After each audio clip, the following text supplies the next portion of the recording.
नमस्कार सर्वांना. मी पुन्हा फेसबुक लाईव्ह आलेलो आहे. समता विचार प्रसारक संस्था यांच्या फेसबुक लाईव्ह पेज मध्ये आपल्या सगळ्यांचं स्वागत. माझं पेज जर तुम्हाला दिसत असेल, माझा व्हिडिओ दिसत असेल आणि आवाजही क्लिअर येत असेल तर मला फक्त येस असं कमेंट मध्ये लिहा, जेणेकरून आम्हाला मदत होईल हे सेशन स्मूथ रन करण्या बाबतीत. सो माझं नाव सतीश सोनवणे. पुन्हा एकदा आपण जोरदार सुरुवात करूया. मी स्वतः करिअर काउन्सिलर आणि प्लॅनर आहे. मी स्वतः डिप्लोमा मेकॅनिकल इंजिनिअरिंग 2009 ला पास आउट झालो. इंजिनिअरिंगचा जॉब 4-5 वर्ष केल्यानंतर मला जाणवलं की मला विद्यार्थ्यांबरोबर एज्युकेशन सेक्टरमध्ये आणि शिकवायला जास्त आवडतं, काउन्सिलिंग या क्षेत्रामध्ये आवड आहे. आणि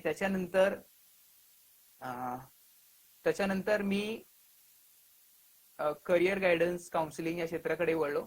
गेली 5 वर्ष झाली आहेत मित्रांनो, मी करिअर गायडन्स आणि करिअर प्लॅनिंग या क्षेत्रामध्ये काम करतोय विद्यार्थ्यांबरोबर, वेगवेगळे कॉलेजेस.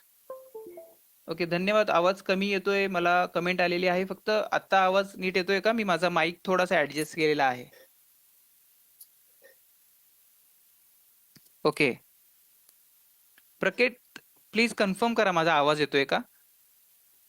तर मी म्हणत होतो की मी विद्यार्थ्यांबरोबर वेगवेगळे क्लासेस, कॉलेजेस, संस्था आणि स्कूल बरोबर काम करतोय. मी इथे एका आय ड्रीम करिअर या संस्थेला रिप्रेझेंट. धन्यवाद धन्यवाद निलेश. मी एका आय ड्रीम करिअर या संस्थेला रिप्रेझेंट करत आहेत. गेल्या 10 वर्षापेक्षा जास्त कालावधीपासून ही संस्था पूर्ण भारतभर, मिडल ईस्ट आणि जगातल्या काही देशांमध्ये काम करते. आणि आम्ही सध्या जवळजवळ आमच्या ऑनलाईन प्लॅटफॉर्म आहे त्याच्या मार्फत 1 करोडपेक्षा जास्त विद्यार्थ्यांपर्यंत पोहोचलेलो आहोत. आणि पूर्ण भारतामध्ये जवळजवळ 550 पेक्षा जास्त करिअर काउन्सिलर आहेत आणि ते वाढतच जात आहेत. आणि सध्या आम्ही महाराष्ट्र गव्हर्नमेंट बरोबर सुद्धा टायअप केलेला आहे, जिथे आम्ही युनिसेफ, काही प्रायव्हेट संस्था, NGO आणि आमचं करिअर गायडन्सचं प्लॅटफॉर्म आम्ही विद्यार्थ्यांना ते मार्गदर्शनासाठी अवेलेबल करून देत आहोत.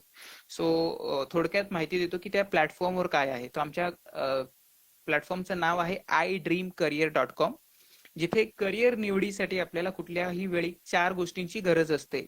पहिली गोष्ट असते करिअर आणि कोर्सेसची माहिती. दुसरी गोष्ट असते ते करिअर कुठे शिकता येईल, कुठल्या संस्थांमध्ये शिकता येईल त्याची माहिती. तिसरी गोष्ट असते तिथे ऍडमिशन घेण्यासाठी काय प्रोसिजर आहे, कुठल्या कुठल्या एंट्रन्स एक्झाम मला द्याव्या लागतात त्याची माहिती. आणि चौथी, जर माझा स्कोर चांगला असेल किंवा माझी आर्थिक परिस्थिती काही अडचणीची असेल तर मला सेल्फ फायनान्स करण्यासाठी कुठल्या कुठल्या स्कॉलरशिप आहे ही सगळी माहिती, स्कॉलरशिपची माहिती, कॉलेज, करिअर, एंट्रन्स एक्झामची माहिती, ही सगळी माहिती तिथे अवेलेबल आहे. आणि जवळजवळ काय म्हणतो 450+ करिअरची माहिती अवेलेबल आहे. आणि जगातल्या 2,10,000 कॉलेजची माहिती तिथे अवेलेबल आहे, जी जवळजवळ 6 लँग्वेज मध्ये आहे. सो मी आता पाहतोय की 11 व्ह्युअर्स आहेत पेजवर. आपण 5 मिनिटं वाट बघूया, तोपर्यंत मी सेशनची सुरुवात करतो. तो समता विचार प्रसारक संस्था या संस्थेच्या फेसबुक लाईव्ह पेजमध्ये आपल्या सगळ्यांचं स्वागत आहे. ही संस्था गेल्या 28 वर्षे ठाणे परिसर येथील लोकवस्तीतील गरजू आणि जिद्दी मुलांसाठी काम करते. ज्यांचे आई वडील कष्टाचं काम करतायत किंवा त्यांना जास्त सोयी सुविधा नाहीयेत आणि सपोर्टची गरज आहे, आणि जे खरंच आयुष्यामध्ये काही करू इच्छित आहेत किंवा ज्यांच्याकडे टॅलेंट आहे किंवा कदाचित आर्थिक परिस्थिती कमकुवत असेल, अशा विद्यार्थ्यांना शोधून त्यांना शिक्षणाच्या बाबतीत सपोर्ट करण्याचं काम समता विचारक प्रसारक संस्था करते. या संस्थेचे अनेक कार्यक्रम चालतात, जसं एकलव्य हा एक कार्यक्रम जो आता होणार होता आणि दुर्दैवाने तो झाला नाही कोरोना याच्यामुळे. त्याचबरोबर पुस्तक पिढी यासारखे अनेक कार्यक्रम समता विचारक प्रसारक संस्था यांचे चालणार आहेत. मित्रांनो, आजचा कार्यक्रम हा 2 टप्प्यांमध्ये होणार आहे. 2 टप्प्यांमध्ये म्हणजे पहिला तर आहे 10वी नंतर कुठले कुठले करिअरचे पर्याय आहेत ते आपण जाणून घेणार आहोत. आणि त्याच्यानंतर शैलेश मोहिते शैलेश मोहिते सर हे आपल्या बरोबर बोलणार आहेत की आजच्या कोरोनाच्या परिस्थितीमध्ये सुद्धा हे जे ऑनलाईन ऍडमिशन सुरू होणार आहे तुमच्या रिझल्ट नंतर किंवा आता सुरू झालं असेल तर त्या बाबतीत काय करता येईल, ते कसं तुम्हाला सोप्यात सोपं करून सांगता येईल आणि ती प्रोसिजर काय आहे या बाबतीत ते मार्गदर्शन करणार आहेत. सो एकूणच पूर्ण कार्यक्रमामध्ये जर तुम्हाला काही प्रश्न विचारायचे असतील, काही शंका असतील, तर विद्यार्थी आणि पालकांना मी विनंती करेल की तुम्ही कमेंट बॉक्समध्ये तुमचे प्रश्न सेंड करा किंवा पोस्ट करा आणि मला जसाही वेळ मिळेल किंवा जे प्रश्न मला एकदा कळल्यानंतर मग मी तुम्हाला लगेचच फेसबुक लाईव्ह मध्ये त्याची उत्तरं देण्याचा प्रयत्न करेल. सो टोटल आता 12 व्ह्यूअर झालेले आहेत. अगदी पुढचे 2 मिनिटं आपण फक्त थांबूया आणि तसंच जे जे विद्यार्थी आता जॉईन होतात किंवा पालक जॉईन होत आहेत त्यांना ही विनंती आहे की त्यांनी पेपर आणि पेन्सिल सोबत घेऊन बसा, कारण की जे तुम्ही लिहिता ते तुमच्या लक्षात राहतं आणि जे लिहत नाही ते कायमचं निघून जातं. सो एकदा तुमच्या लक्षात राहिलं तर ती माहिती तुम्हाला वापरता येईल. म्हणून सगळ्यांना विनंती आहे की त्यांनी म्हणजे पेपर आणि पेन्सिल आवर्जून घेऊन तुमच्या सोबत ठेवा, जेणेकरून जे काही आपण डिस्कस करू ते तुम्हाला नीट समजून घेता येईल. सो आपण सेशनची सुरुवात करूया. ओके. सो मित्रांनो 16 व्ह्यूअर झालेले आहे, धन्यवाद. आपण सेशनची सुरुवात करूया. तर मित्रांनो आपण बघतोय की करिअर म्हणजे काय. बऱ्याच विद्यार्थ्यांना असं वाटतं की मी ज्यावेळी विद्यार्थ्यांशी बोलतो की करिअर म्हणजे काय, तर त्यांच्या मनामध्ये प्रश्न असा येतो की चांगली नोकरी आणि चांगला पैसा. ऍक्च्युली नुसती नोकरी आणि नुसता पैसा हे करिअरकडे बघण्याचं फार मर्यादित माध्यम आहे. बऱ्याच विद्यार्थ्यांना विचारल्यानंतर बाबा करिअर म्हणजे काय, तर ते सांगतात की करिअर म्हणजे arts, commerce, science. Okay. Thank you sir. Thank you Rahul Ambore. Sound येत आहे. ओके, धन्यवाद. सो त्यांना बऱ्याच वेळा वाटतं की करिअर निवड म्हणजे स्ट्रीम निवड म्हणजेच झालं करिअर निवड. तर बरेच विद्यार्थी हे 11वी-12वीला काहीतरी निवडतात, आर्ट्स, कॉमर्स, सायन्स. आणि आपल्या सगळ्यांना माहिती आहे की आर्ट्सला कोण जातं, सायन्सला कोण जातं आणि कॉमर्सला कोण जातं, आणि हे सगळं मार्कांवरून ठरतं. सो मित्रांनो, करिअरकडे आपल्याला बघावं लागेल की हा एक प्रवास आहे ज्याच्यासाठी तुम्ही 10वी नंतर स्ट्रीम निवडता. 10वी नंतर स्ट्रीम निवडता, त्याच्यानंतर एखादा प्रोफेशनल कोर्स, डिप्लोमा करता किंवा एखादा सर्टिफिकेशन कोर्स करता, त्याच्यानंतर तुमचा जॉब सुरू होतो. आणि मी आता काही लोकांना म्हणजे आमचा करिअर क्लास एक युट्यूबवर आमचा चॅनल आहे ज्याच्यामध्ये बरेच एक्सपर्ट बोलत राहतात की करिअर गायडन्स काय आहे आणि त्यांनी कसं आपलं करिअर घडवलं. तर एका डिझायनरला बोलताना मी असं ऐकलेलं की तो म्हणतो की करिअर ऍक्च्युली तुमचं कोर्स सुरू झाल्यानंतर, कोर्स संपल्यानंतर सुरू होतं. आणि चांगलं करिअर घडण्यासाठी तुम्हाला एका क्षेत्रामध्ये, एकाच कंपनीमध्ये नाही म्हणता येणार, पण एखाद्या क्षेत्रामध्ये 5 ते 10 वर्ष द्यावी लागतात आणि त्यावेळी तुम्ही तुमच्या करिअरमध्ये यशस्वीरित्या उभे राहता. सो नितीन क्षीरसागर, तुमचा साऊंड फार कमी असेल तर कदाचित तुमच्या एंडला प्रॉब्लेम असू शकेल. Now it's better. Okay, thank you. So माझी स्क्रीन शेअर करता येत नाही, पण आपण वर्बली सगळे करिअरचे पर्याय जाणून घेऊया. सो आपण आता सेशनला सुरू करतोय. सो तुम्ही जर एक पिक्चर पाहिलं असेल, आता मी तुम्हाला ते दाखवू शकत नाही, पण 2009 साली एक व्यक्ती हेलिकॉप्टर मधून फोटो काढत होता जमिनीवरचे, आणि आता तुम्ही बघताय कोरोनाच्या काळामध्ये आज ड्रोन वापरले जात आहेत. म्हणजे टेक्नॉलॉजी या 10 वर्षात किती बदलली आहे. आणि मी ज्यावेळी विद्यार्थ्यांना विचारतो की काय बदल झालेला आहे, तर ते म्हणतात की हेलिकॉप्टर फार लहान झालं, तिकडे कॅमेरामॅनची नोकरी गेली, हेलिकॉप्टर बनवणाऱ्यांचे कदाचित जॉब गेले असतील, त्यांची गरज कमी झाली. सो हे 10 वर्षात खूप खूप मोठे बदल होत आहेत. त्याच्यामुळे आज जे काही कोरोनाच्या बाबतीत म्हणजे कोरोनामुळे जी काही परिस्थिती बदलली आहे त्याच्यामुळे नक्कीच शिक्षण क्षेत्रामध्ये पुढे बदल होणार आहेत. ऑनलाईन शिक्षणाला बरीच महत्व येणार आहे. डिग्री नुसतं सर्टिफिकेट केलं, चांगल्या कॉलेजमधून आपण शिक्षण घेतलं तर त्याला तेवढं महत्व राहणार नाहीये आणि तुम्हाला बदल स्वीकारावा लागेल किंवा आपल्या सगळ्यांना हा विचार करावा लागेल की नाही, परिस्थिती बदलणार नाहीये, परिस्थितीमध्ये काही बदल होणार नाहीये, परिस्थिती जशी आहे तशीच राहील, पण मला स्वतःला बदल करावे लागतील. आणि जर आपण बदल नाही केले तर काय होणार? बदल नाही केले तर मित्रांनो आपला खूप मोठा लॉस होऊ शकतो.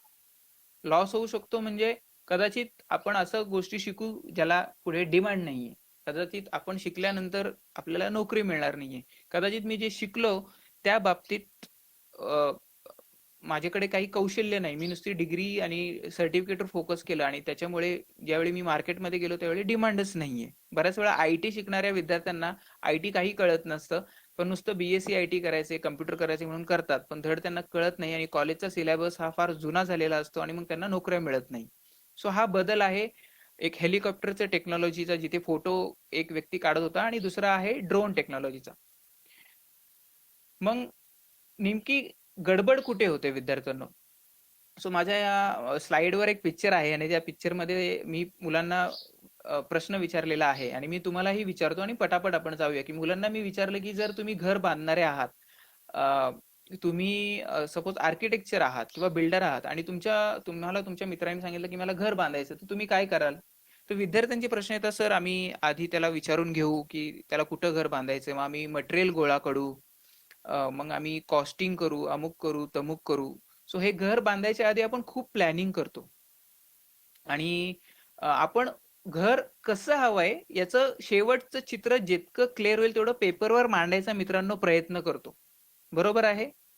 आणि त्यावेळी आणि त्यातही खूप खूप बदल होतात. पेपरवर मांडतो, हेच हवंय का, तेच हवंय का, असंच हवंय का, तसंच हवंय का, वेळ किती लागेल, पैसा किती लागेल, तुला हवंय तसंच होणार आहे का, वेगवेगळ्या परमिशन लागतील, मटेरियल कुठलं चांगलं आहे, त्याची कॉस्ट काय असेल, बऱ्याच गोष्टी आपण पाहतो आणि मग घर बांधायला सुरुवात करतो.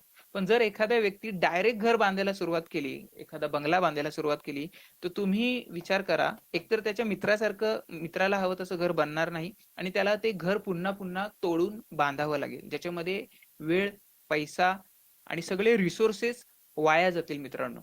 आणि हे सगळं आपण प्रत्येक गोष्ट प्लॅनिंग करताना करत असतो. आपण अगदी मित्राच्या लग्नाला जरी गेलो तरी आपण खूप प्लॅन करतो, कपडे कुठले घालायचे, किती वाजता निघायचं, गाडी कुठली आहे, हे सगळं प्लॅन करतो. पण मित्रांनो, करिअर निवडताना आपण फार दुर्लक्ष करतो किंवा प्लॅन करत नाही आणि त्याच्यामुळे काय होतं, तर एखादा विद्यार्थी 10वीला काहीतरी शिकलेला आहे आणि त्याला कमी पर्सेंटेज पडले, पण त्याच्या घरची परिस्थिती चांगली आहे म्हणून तो सायन्सला ऍडमिशन घेतो.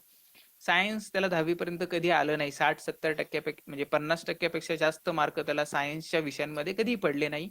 त्याने 11वी-12वी सायन्स केली कारण की त्याला वाटत होतं की सगळे लोक सायन्स करतात आणि सायन्स केलं की व्यक्ती फार फेमस होतो किंवा यश मिळणारच गॅरंटी. कारण की आपल्याला ती मेंढ्यांची एक मानसिकता तयार झालेली आहे की सगळे करतात तसं करूया.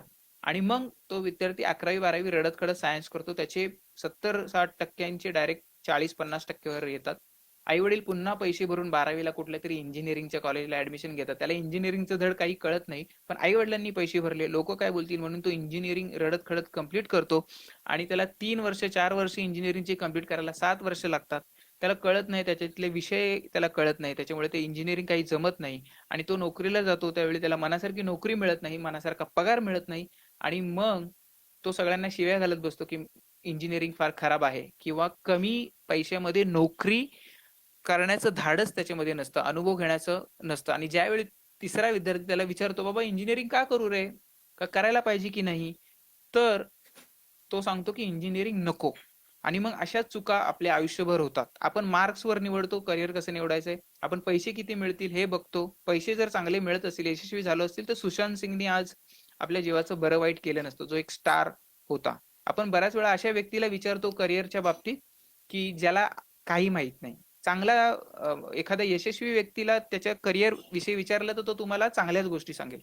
पण एखाद्या व्यक्तीला ज्याला त्या क्षेत्रातलं ज्ञान नाहीये किंवा तो अपयशी झालेला आहे, त्याला विचारलं तर तो तुम्हाला त्या क्षेत्राविषयी वाईटच सांगेल. म्हणून आपलं करिअर नियोजन करताना फार फार महत्वाचं आहे प्लॅन करणं. आणि माझ्यासमोर एक कोट आहे, ते मी तुम्हाला वाचून दाखवतो की a good plan is like a good road map. एक नकाशासारखा असतो, ज्याच्यामुळे तुम्हाला कळतं की तुम्हाला नेमकं कुठे जायचंय आणि तुम्हाला त्याच्यामुळे लवकरात लवकर पोहोचता येतं.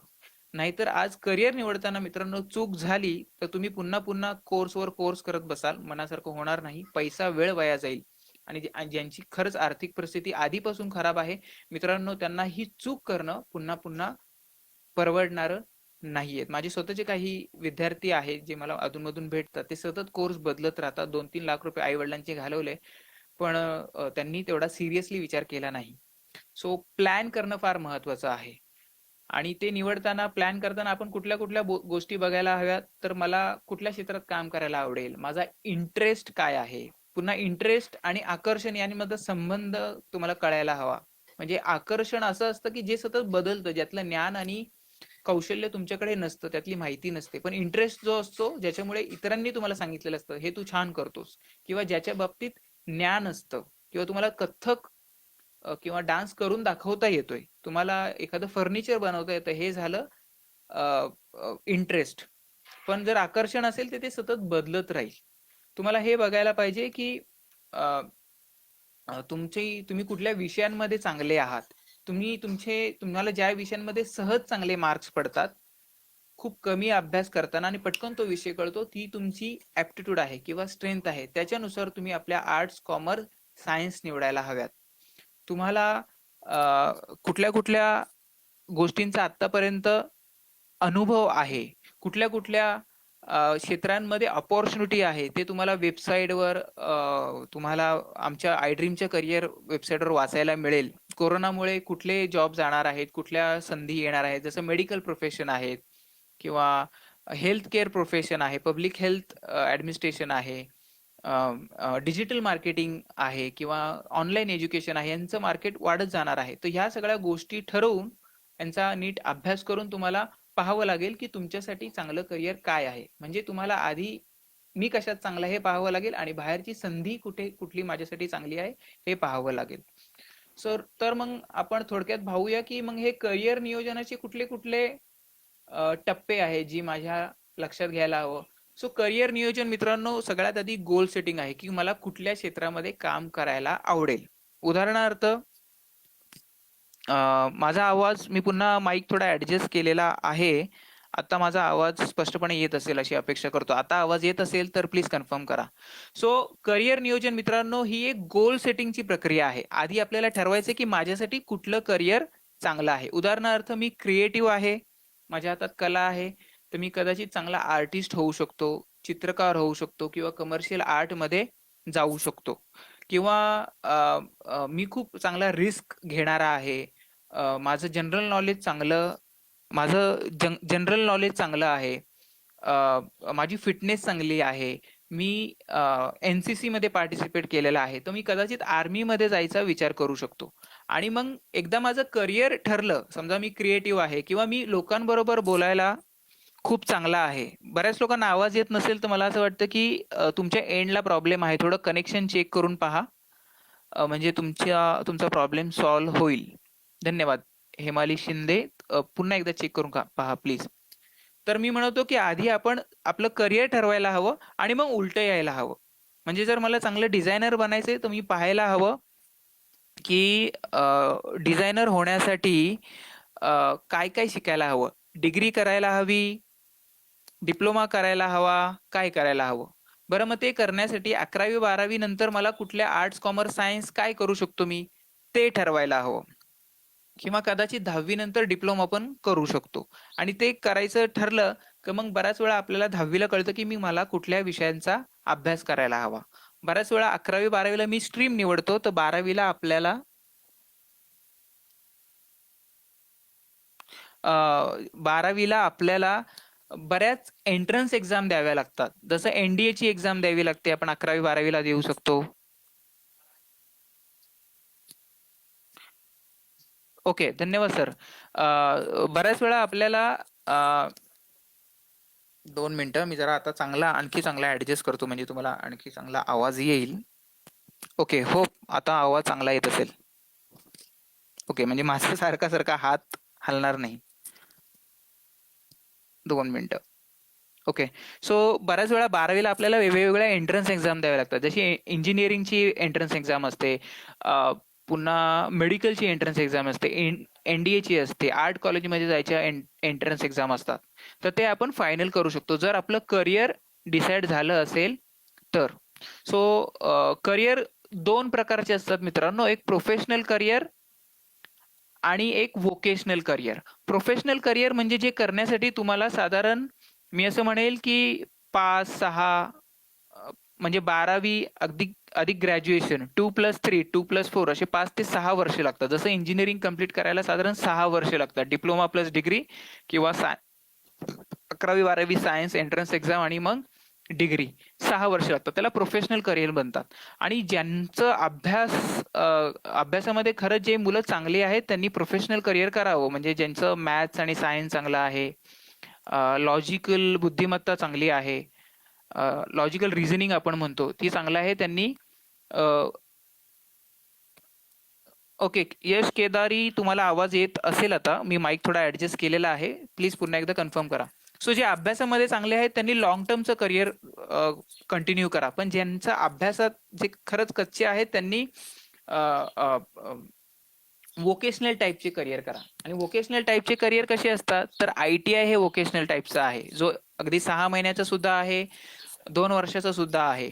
किंवा डिप्लोमा हे एक वोकेशनल करिअरमध्ये येतं, ज्याच्यामध्ये थोडा आपण मीडियम अभ्यासामध्ये असू तर तिथे आपण जाऊ शकतो. किंवा वोकेशनलमध्ये डिग्री कोर्सेस सुद्धा आहे, ज्याच्या बाबतीत मी पुढे बोलणार आहे.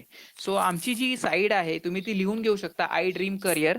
त्याच्यामध्ये तुम्ही तुमचा 10वीचा सरळ ID टाकून लॉग इन करू शकता, जिथे तुम्ही या करिअर विषयी तुम्हाला वाचायला मिळेल. तो आता मला माझी स्क्रीन शेअर करता येत नाहीये, नाही तर मी तुम्हाला ती दाखवली सुद्धा असती. सो हे झाले करिअरचे प्रकार, वोकेशनल आणि प्रोफेशनल. पुन्हा वोकेशनल करिअर बद्दल सांगायचं झालं तर वोकेशनल म्हणजे जिथे तुम्हाला प्रॅक्टिकल जास्त करायला मिळतं आणि अभ्यास कमी असतो. आणि वोकेशनल करिअर केल्यामुळे तुम्ही लवकर तुमच्या पायावर उभं राहू शकता, लवकर तुम्ही कमाई करू शकता. जसं मी डिप्लोमा इंजिनिअरिंग केलं तर 4 वर्षाच्या डिप्लोमा नंतर मला लगेच जॉब मिळाला, पण सुट्ट्यांमध्ये मी बऱ्याच गोष्टी करत होतो. काही ठिकाणी फुकट कामाचा अनुभव घेतला, काही ठिकाणी जे काम मिळालं ते केलं. सो आपण शिकता शिकता बऱ्याच गोष्टी करू शकतो. तर आपण पुढच्या मुद्द्यावर जाऊया. माझं बोललेलं उपयोगाचं वाटत असेल आणि कळत असेल तर प्लीज कमेंटमध्ये येस असं ऑप्शन टाईप करा, म्हणजे मलाही कळेल की तुम्हाला माझा विषय कळतोय. आणि तुमचे काही प्रश्न असतील तर प्लीज कमेंटमध्ये ते प्रश्न सुद्धा लिहा, म्हणजे मला त्याची उत्तरं देता येतील. सो 10वी नंतर कुठले कुठले ऑप्शन आहेत ते बघूया. 10वी नंतर तर तुम्हाला ऑप्शन आहेत आर्ट्स, कॉमर्स किंवा सायन्सला तुम्ही जाऊ शकता, किंवा तुम्ही 10वी नंतर डायरेक्ट डिप्लोमाला जाऊ शकता. जसं त्याच्यामध्ये पण दोन आहेत, एक टेक्निकल डिप्लोमा आहे आणि दुसरा आहे नॉन टेक्निकल डिप्लोमा. टेक्निकल म्हणजे मेकॅनिकल इंजिनिअरिंगचा डिप्लोमा आहे, तो आहे टेक्निकल. पण हॉटेल मॅनेजमेंटचा आहे किंवा ॲग्रिकल्चरचा आहे तो नॉन टेक्निकल. त्याच्यानंतर तुम्ही 10वी नंतर डायरेक्ट MCVC ला जाऊ शकता, किंवा सायन्समध्ये इंटरेस्ट असेल आणि स्किल एज्युकेशन किंवा व्होकेशनल कोर्स शिकायचे तर तुम्ही बायफोकलला जाऊ शकता. म्हणजे arts, commerce, science, diploma, MCVC, ITI आणि बायफोकल हे तुमच्या बरोबर पर्याय आहेत. आणि मग प्रत्येक जण आपापल्या स्ट्रीमनुसार BA करू शकतो, BCom करू शकतो, BBA करू शकतो, BSc करू शकतो, इंजिनिअरिंग, मेडिकल किंवा डायरेक्ट जॉब करू शकतो.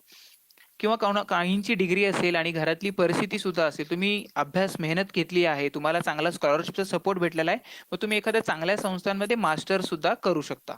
सो हे झाले 10वी नंतरचे पर्याय.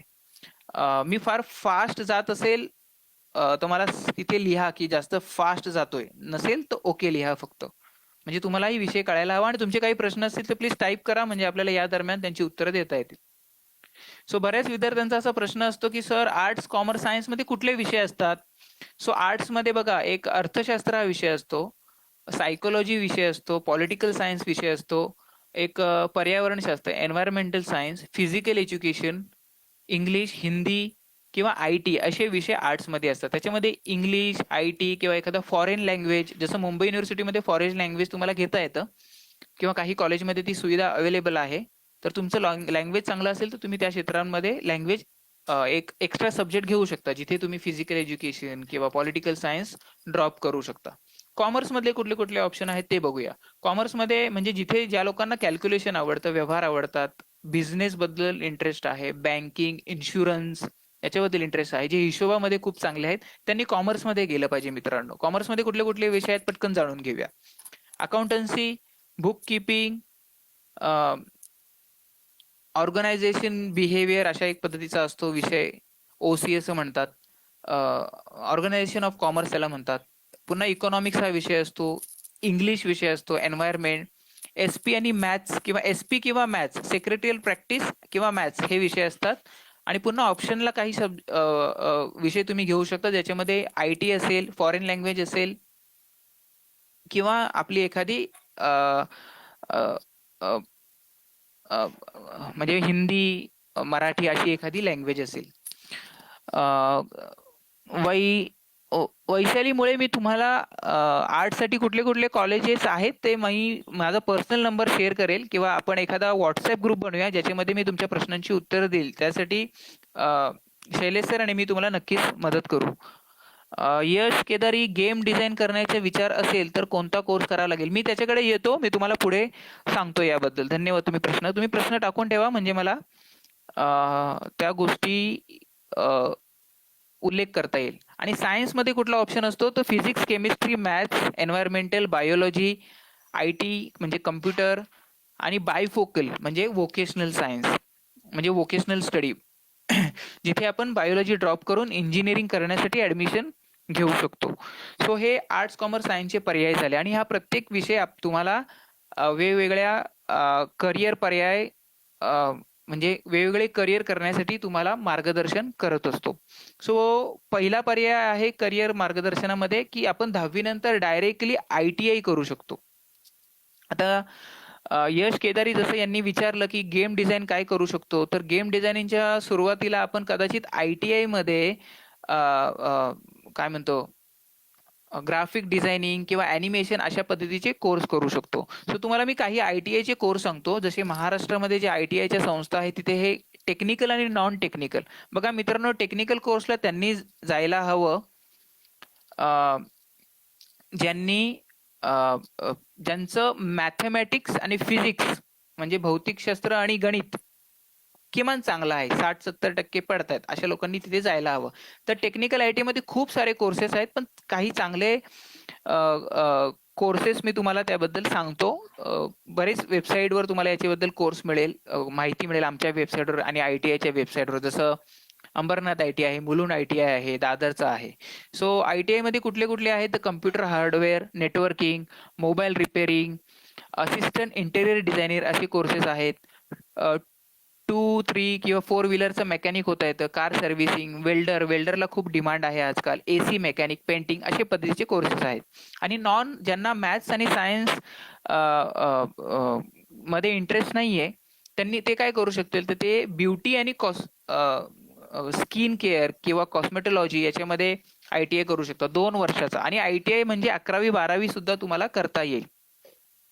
पौर्णिमा, मी तुमच्या प्रश्नाकडे येईल, सगळ्यांचे प्रश्न एक एक करून घेईल. तोपर्यंत थोडासा थांबा, मला हे कव्हर करू द्या. Office management, nursing, travel tourism अशा पद्धतीचे कोर्स तुम्ही करू शकता. टेलरिंग, फॅशन डिझायनिंग, दादरचा ITI तिथे चांगला टेलरिंग आणि फॅशन डिझायनिंगचा कोर्स आहे. किंवा एक सस्मिरा म्हणून संस्था आहे, ती चांगलं याच्याबद्दल ट्रेनिंग देते फ्रीमध्ये सुद्धा.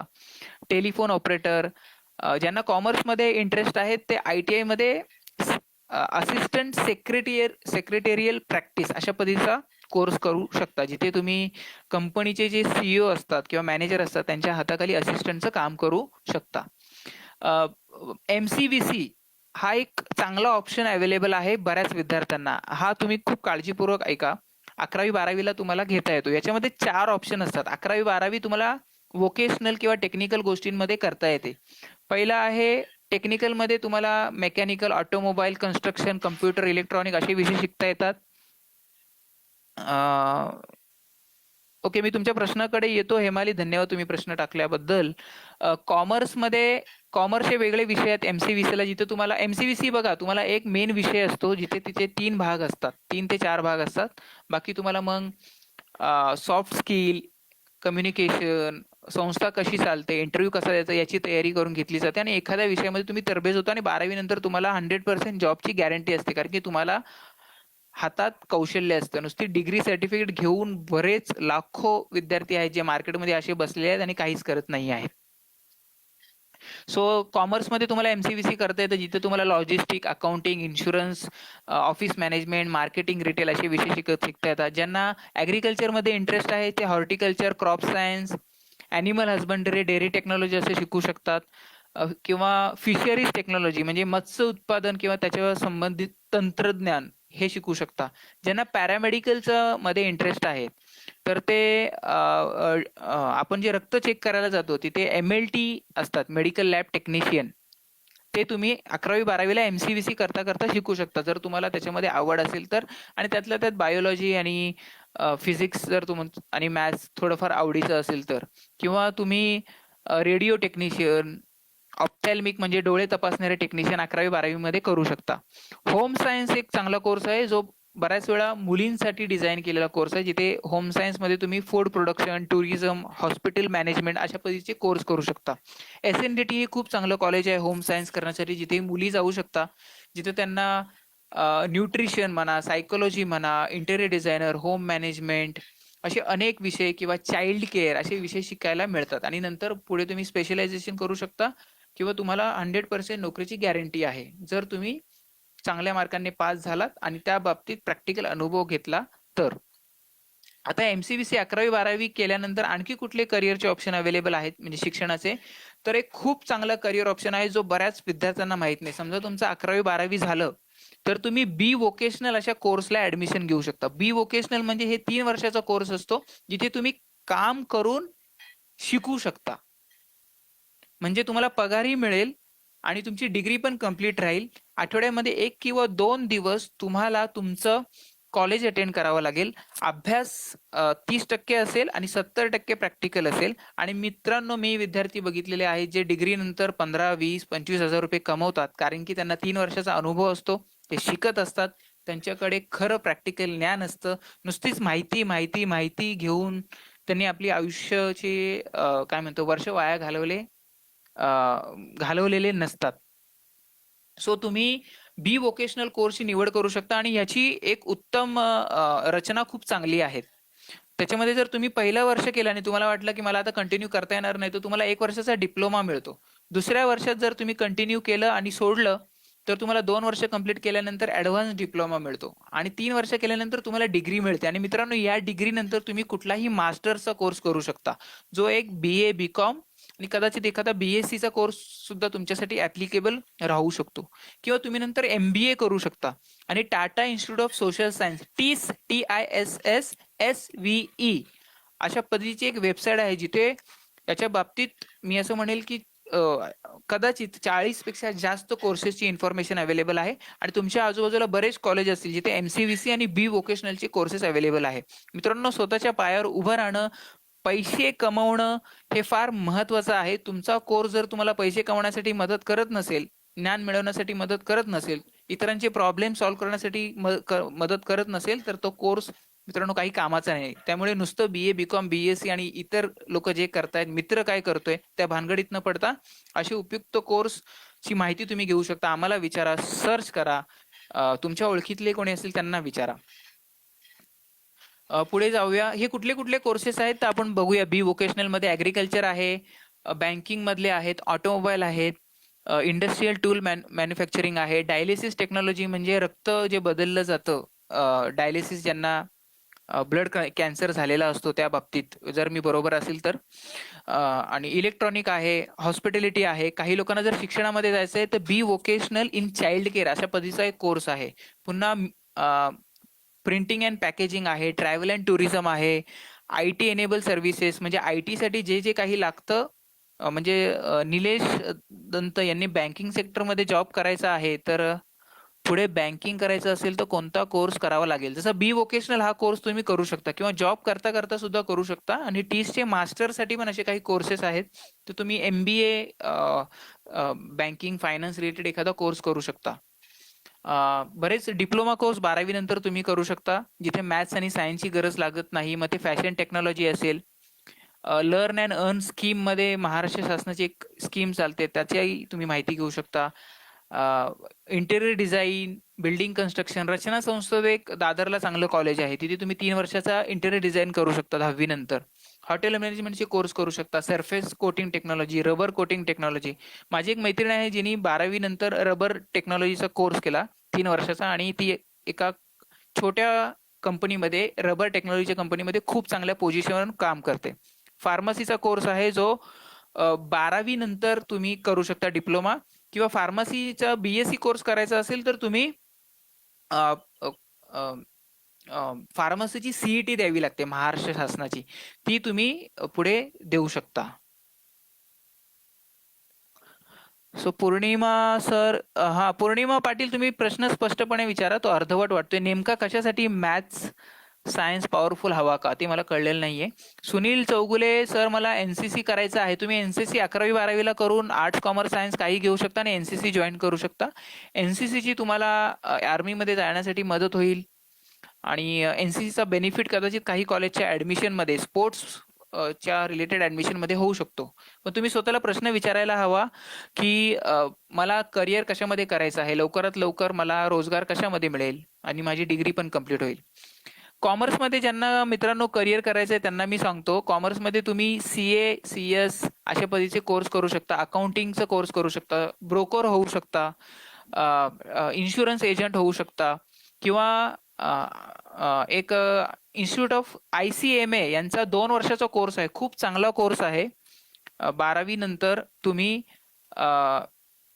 त्याला हे म्हणतात असिस्टंट अकाउंटंट टेक्निशियन, ACT असा कोर्स आहे, जो CA आणि CS तुम्हाला झाला नाही तर तो कोर्स तुम्ही करू शकता, आणि तो घर बसल्या करू शकता. त्यांचं तुम्ही मटेरियल मागून, आणि तुम्ही चांगले अकाउंटंट म्हणून एका संस्थेमध्ये लागू शकता.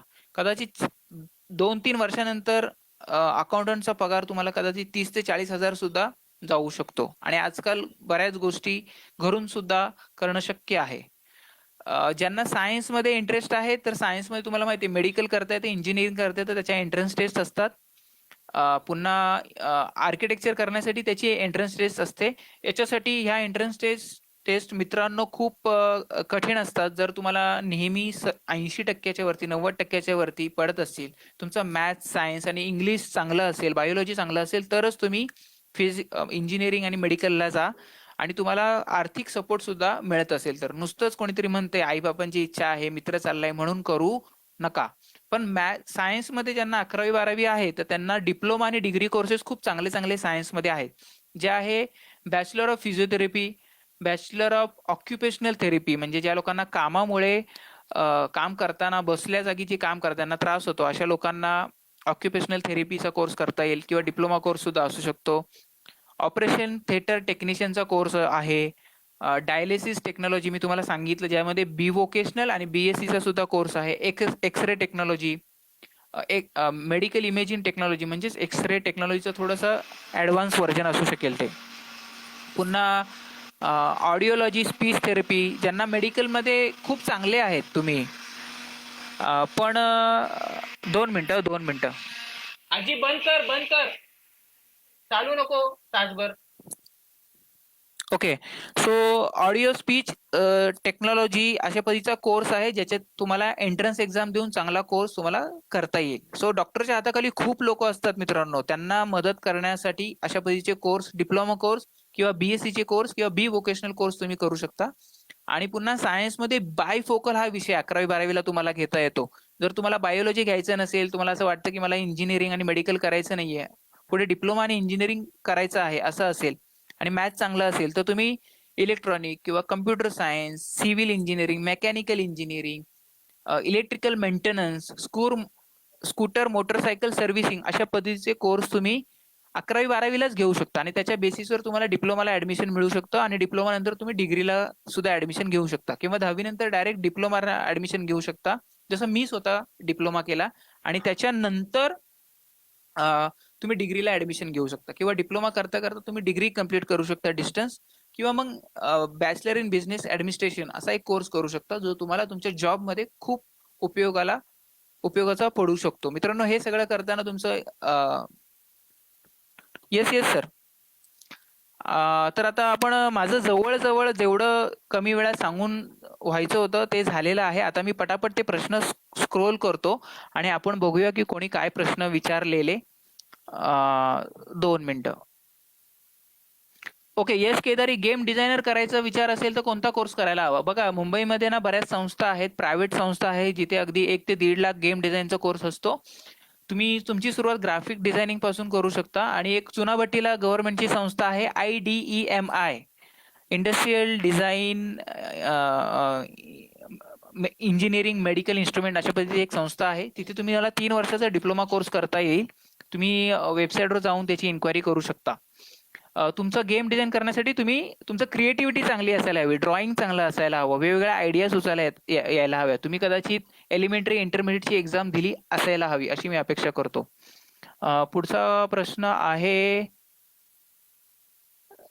सर टीचर बनायचं असेल तर तुम्ही 12वी नंतर डिप्लोमा कोर्स करू शकता, किंवा ग्रॅज्युएशनला DED BEd असा एक कोर्स असतो, तो करू शकता, किंवा 12वी नंतर एलिमेंटरी एज्युकेशनचा किंवा नर्सरीचा कोर्स करू शकता. जसं मी तुम्हाला सांगितलं, बी वोकेशनल अर्ली चाइल्ड केअर असा एक कोर्स आहे, त्याची तुम्ही माहिती घेऊ शकता. तो आमच्या आय ड्रीम करिअर या वेबसाईटवर तुम्हाला सगळी माहिती मिळेल, तुमची सरळ ID टाकून. LLB करण्यासाठी काय करायचं? तर LLB करण्यासाठी 12वी नंतर तुम्हाला, पौर्णिमा पाटील यांचा प्रश्न आहे, LLB करण्यासाठी 12वी नंतर तुम्हाला CLAT क्लॅटची एक्झाम द्यावी लागेल.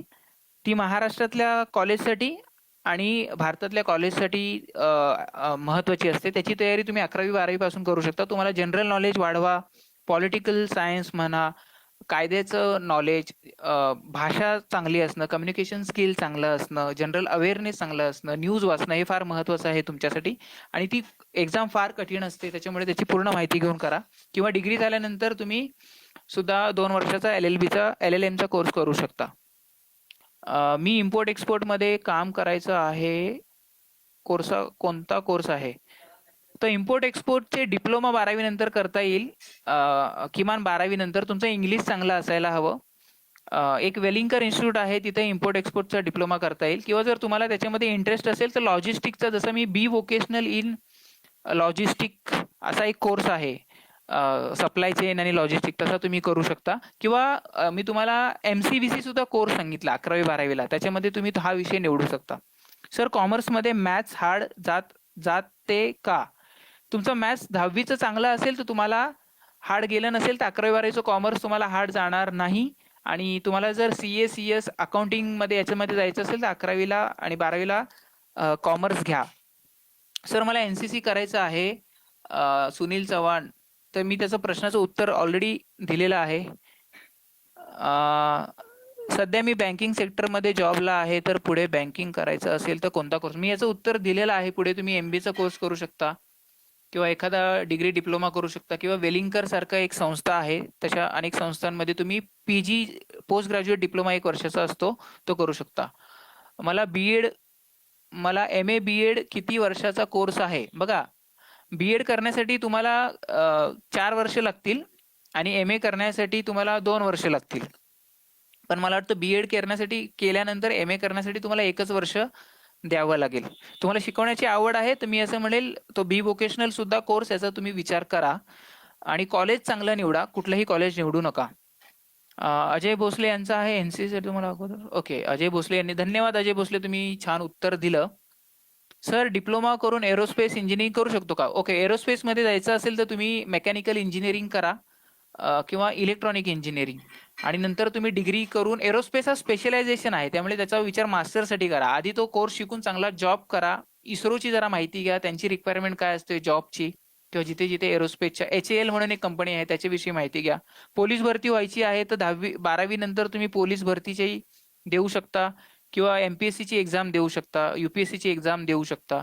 कॉन्स्टेबलच्या भरती निघतात 12वी नंतर, ते बघू शकता. 10वी नंतर पण काही भरती निघतात, ते बघा, शिपाईची याची त्याची, ते पाहू शकता. सर, मला बँक मॅनेजमेंट जर घेतले तर नक्की किती इयरचा कोर्स आहे? बँक मॅनेजमेंट, यश केदारी, बँक मॅनेजमेंट हा स्पेशलायझेशनचा कोर्स आहे. 12वी नंतर कुठलाही कोर्स हा 3 ते 4 वर्षाचा असतो. तुम्ही बँकिंग, फायनान्स, BFSI अशा एका क्षेत्रातला, बँकिंग, फायनान्स, इन्शुरन्स सेक्टर अशा एक पद्धतीचा कोर्स आहे, ते तुम्ही करू शकता. किंवा NSDCचे चांगले कोर्सेस आहेत, नॅशनल स्किल डेव्हलपमेंट कॉर्पोरेशन, अशा अनेक संस्था आहेत जिथे टाटा आहे, बिर्ला आहे, आदित्य बिर्ला फाउंडेशन म्हणा, अशा संस्था 3 ते 6 महिन्याचा कोर्स चालवतात, जिथे जर तुमची डिग्री असेल, डिप्लोमा असेल, तर हा कोर्स करून तुम्ही कौशल्य शिकू शकता. LLBचा कोर्स बद्दल माहिती मी दिलेली आहे. फाईन सर, व्होकेशनल कोर्ससाठी बेस्ट कॉलेज कुठली आहेत याची माहिती मी तुम्हाला देईल, किंवा जर तुम्ही गुगलवर गेलात तर तुम्हाला याची माहिती डिटेलमध्ये मिळू शकेल. सो आपला मित्रांनो जवळजवळ 45 मिनिटाचा वेळ संपलेला आहे. धन्यवाद. तुम्ही खूप शांतपणे ऐकून घेतल्यानंतर हो मला जास्तीत जास्त माहिती तुमच्यापर्यंत पोहोचवता आली. मी माझा नंबर माझ्या स्क्रीनवर दाखवतो, तो तुम्ही नंतर लिहून घेऊ शकता. आणि आपण वाटलं तर व्हॉट्सअप ग्रुप सुद्धा फॉर्म करू संस्थेच्या परवानगीने आणि एक विचार करून, त्याची तुम्हाला मदत होईल. आणि काही अडचण असेल तुम्ही मला संपर्क करा. मी आता हे सेशन इथेच एंड करतोय. पुढचं सेशन शैलेश सर कंटिन्यू करतील. तिथे ते तुम्हाला ऍडमिशन बद्दल खूप महत्वाची माहिती सांगणार आहे. ती तुम्ही चांगल्या पद्धतीने समजून घ्या. आणि तुमच्या काही अडचणी असतील तर माझा नंबर आहे, संस्थेचा नंबर आहे, शैलेश सरांचा नंबर आहे, तुम्ही आम्हाला संपर्क करू शकता. मी माझं सेशन इथे एंड करतो. धन्यवाद. समता विचार प्रसार संस्थेच्या वतीने आज जे हे व्होकेशनल गायडन्स कोर्स 10वी नंतर काय व्यवसाय मार्गदर्शन हे जे आपण चालू केलंय, या सत्राच्या दुसऱ्या भागासाठी मी सुरुवात करतोय. सर्वप्रथम सतीशला मी धन्यवाद देतो की त्यांनी अतिशय उत्तम पद्धतीने कोर्सेसच्या बाबतीतली मांडणी केली आहे. आज आपण सर्वात पहिलं बघणार आहोत ते 11वीचा रिझल्ट लागतोय. बऱ्याच 10वीचा रिझल्ट लागतोय. बऱ्याच लोकांनी मला विचारलं की 10वीचा रिझल्ट न लावायचा आहे आणि तरी तुम्ही फॉर्म कसा भरायचा, कसा भरून घेणार आपण. सर्वप्रथम महत्वाची गोष्ट अशी आहे की 10वीचा निकाल लागायच्या आधीच आपण फॉर्म भरणार आहोत. फॉर्म 2 भागांमध्ये, एक आहे तो भाग 1 पार्ट 1 आणि दुसरा पार्ट 2. पार्ट 1 मध्ये ना तुमची स्वतःची माहिती असते आणि पार्ट 2 मध्ये तुम्हाला मिळालेले मार्क, तुम्ही निवडणारी कॉलेजेस वगैरेची माहिती असते. स्वतःची माहिती आपल्याला माहिती असल्यामुळे आपण पार्ट 1 हा शक्यतो 15 तारखेनंतर लगेचच भरायला सुरुवात करणार आहोत. आता या पार्ट 1 मध्ये काय आहे, तर या पार्ट 1 मध्ये एक तर तुमच्या शाळेचा भाग, आता आपल्या सगळ्या शाळा ज्या आहेत, ठाणे महानगरपालिका क्षेत्र असून देत, मुंबई महानगरपालिका क्षेत्र असून देत, ही सगळी MMRDA मध्ये आहेत. त्यामुळे आपला जो झोन आहे, एरिया आहे, तो सिटी भागातला आहे, विदिन सिटी एरिया. त्यामुळे फॉर्मवर ना पहिला कॉलम असतो, त्या पहिल्या कॉलम मध्ये एकदम डाव्या बाजूला जे चिन्ह आहे विदिन सिटी एरिया, त्याच्यावर तुम्हाला खूण करायचे. फॉर्म मिळाल्यानंतर हा फॉर्म सगळा ऑनलाईन भरायचा आहे. आणि हा ऑनलाईन भरलेल्या फॉर्मच्या बाबतीत तुम्ही जेव्हा हा फॉर्म भरणार आहात त्याच्यानंतर तुमचा स्टेटस विचारला ना की तुम्ही रिपीटर आहात की फ्रेशर आहात. त्यामुळे शक्यतो तुम्ही सगळे फ्रेशर आहात, कोणी आपल्यातला रिपीटर नाहीये. त्यामुळे फ्रेशर आहात, पहिल्यांदाच आपण भरतो. त्यामुळे त्याच्यानंतर तुम्ही कुठल्या बोर्डाचे आहात, SSC, CBSE, ICSE वगैरे जे वेगवेगळी बोर्ड आहेत, तर आपण SSC बोर्डावर क्लिक करणार आहोत. त्याच्यानंतर तुमची पर्सनल इन्फॉर्मेशन आहे, त्या पर्सनल इन्फॉर्मेशन मध्ये तुमचा सीट नंबर आहे तो लिहायचा आहे, जो तुम्हाला हॉल तिकीटवर दिलेला आहे. नंतर तुम्हाला महिना विचारला जाईल परीक्षेचा, तो तुम्हाला लिहायचा आहे मार्च. तुम्हाला वर्ष विचारलं जाईल, ते वर्ष लिहायचंय 2020. हॉल तिकीटवर जे तुमचं नाव आहे तसं नाव कॅपिटल मध्ये तुम्हाला भरायचं आहे. शाळेचं नाव तुम्हाला तुमच्या भरायचं आहे. शाळेचा इंडेक्स त्या हॉल तिकीटवर आहे तो तुम्हाला टाकायचा आहे. UDI AC नंबर जो आहे शाळेचा, तो देखील हॉल तिकीटवर आहे, तो देखील तुम्हाला भरायचा आहे. आईचं नाव तुम्हाला लिहायचं आहे. तुमचं लिंग काय आहे, स्त्री आहे पुरुष आहे, ते भरायचंय. जन्मतारीख भरायची आहे. आधार कार्ड नंबर टाकायचा आहे आणि प्री वोकेशनल आहे का, वोकेशनल नसेल तर नाहीये म्हणून सांगायचंय. त्याच्यानंतर तुमची कॅटेगरी काय, रिझर्वेशन आहे का, तर रिझर्वेशन साठी सर्वात महत्वाचं लक्षात ठेवा या वर्षीचं की SC साठी 13% रिझर्वेशन आहे, एसटी साठी 7%, 9% रिझर्वेशन आहे. ओबीसी साठी 19%, एसबीसी साठी 2%, एनटी आणि एनटी बी मध्ये जे 2.5%, एनटीसी मध्ये 3.5%, एनटीडी मध्ये 2%, विजे ए मध्ये 3%. आर्थिक दृष्ट्या मागास की जो दाखला आपल्याला तहसीलदार ऑफिस मधनं मिळतो, त्या तहसीलदार ऑफिस मधनं आर्थिक दृष्ट्या मागासचा जो दाखला मिळाला की आपलं वार्षिक म्हणजे वार्षिक उत्पादन ज्यांचं आता जवळजवळ 50,000च्या खाली आहे त्यांना तो मिळतो ते 10%, आणि मराठा आरक्षण जे नवीन आलेलं आहे त्याला 16%, अशी आरक्षणाची ही आहे. त्यामुळे तुम्हाला ते लिहायचंय की तुम्ही कुठल्या ह्याच्यात आहात. महिलांसाठी विशेषतः मुलींसाठी वेगळं राखीव क्षेत्र आहे 33%. त्याच्यानंतर तुम्ही तुमचा पत्ता लिहायचा आहे पूर्ण व्यवस्थित. त्यात तुमचा कॉन्टॅक्ट डिटेल्स लिहायचे, मोबाईल नंबर, जर लँडलाईन नंबर असेल तर लँडलाईन नंबर, तुमचा ईमेल आयडी माझ्या माहितीप्रमाणे प्रत्येक 10वीच्या विद्यार्थ्यांनी काढलाच पाहिजे, कारण तुमचे रिकाल वगैरे पण त्याच्यावर येऊ शकतात. त्याच्यानंतर तुम्ही तुमचं कोणी आई वडील कुठे एक्स सर्व्हिसमॅन आहेत का, म्हणजे मिलिटरी मध्ये वगैरे कुठे सैनिक वगैरे होते का, किंवा कोणी स्वातंत्र्य सैनिकांचे नातू आहेत किंवा मुलं आहेत का, किंवा तुम्ही भूकंपग्रस्त प्रमाणात आलेला आहात का, तुम्ही फिजिकली हँडिकॅप म्हणजे दिव्यांग आहात का. जर दिव्यांग असेल तर 40% दिव्यांग किंवा 40% जास्त दिव्यांग असलेला सिव्हिल सर्जनचा जो दाखला आहे तो, किंवा कुठल्याही गव्हर्नमेंट हॉस्पिटलच्या डीनचा दाखला लागतो. त्याच्यानंतर तुम्ही जर खेळाडू असाल तर जिल्हा खेळा केंद्र जे आहे डीएसओ ऑफिस, म्हणजे आता आपल्याकडे डीएसओ ऑफिस जे आहे ते ठाण्याला आहे, कोर्ट नाक्याच्या बरोबर समोर जिल्हाधिकारी कार्यालयात मध्ये, तिथे कुठेही विचारा जिल्हाधिकारी कार्यालयाला कुठे आहे ते, तर तिथे ते डीएसओ ऑफिस आहे. तिथून तुम्ही खेळात जर तुमचा 8वी 9वी 10वी मध्ये पहिला किंवा दुसरा क्रमांक आला असेल तर आणि तरच तुम्हाला हे मिळतं. तुमच्या सांघिक खेळामध्ये पण तुम्हाला जो गोल्ड मेडल किंवा सिल्वर मेडल मिळालं असेल तरच मिळतं, अन्यथा तुम्हाला हे मिळत नाही. हा झाला तुमचा भाग 1. हा तुम्ही सेव्ह करून ठेवायचा आहे, तिथे सेव्ह ऑप्शन आहे तो सेव्ह करायचा आहे. त्याच्यानंतर भाग 2 येणार आहे, जो 10वीचा निकाल 30 जुलैला लागणार आहे त्याच्यानंतर. त्यामुळे 30 जुलैपर्यंत तुम्हाला हे फॉर्म भरायचे आहेत, लक्षात घ्या. आता दुसरी गोष्ट, 15 जुलै पर्यंत कदाचित 12वीचा निकाल लागेल, कारण निकाल म्हणजे आता जे नवीन हे आलंय त्याच्याप्रमाणे असं ठरवलंय की 12वीचा निकाल लागल्यानंतरच 10वीच्या निकालानंतर 11वीच्या निकालाची प्रोसेस चालू करायची आहे. म्हणजे 12वीचा निकाल लागल्यानंतरच तुम्हाला 11वीचा पार्ट ए भरण्यासाठी साईट ओपन होणार आहे. आता ही साईट कुठली आहे, तर ही साईट आहे 11thadmission.gov.in. 11thadmission.gov.in ही ऍडमिशन ची साईट आहे. आणि या साईट साठी तुम्हाला या साईटवर गेल्यावर मुंबईचं जे नाव येईल, मुंबई बोर्ड, त्याच्यावर तुम्हाला क्लिक करायचं आहे. त्यामुळे ते केल्यानंतर तुम्ही पहिला भाग भरलात, चिंता करू नका. पहिला भाग भरल्यानंतर तुम्हाला रिझल्ट लागल्यानंतर दुसरा भाग भरायचा आहे.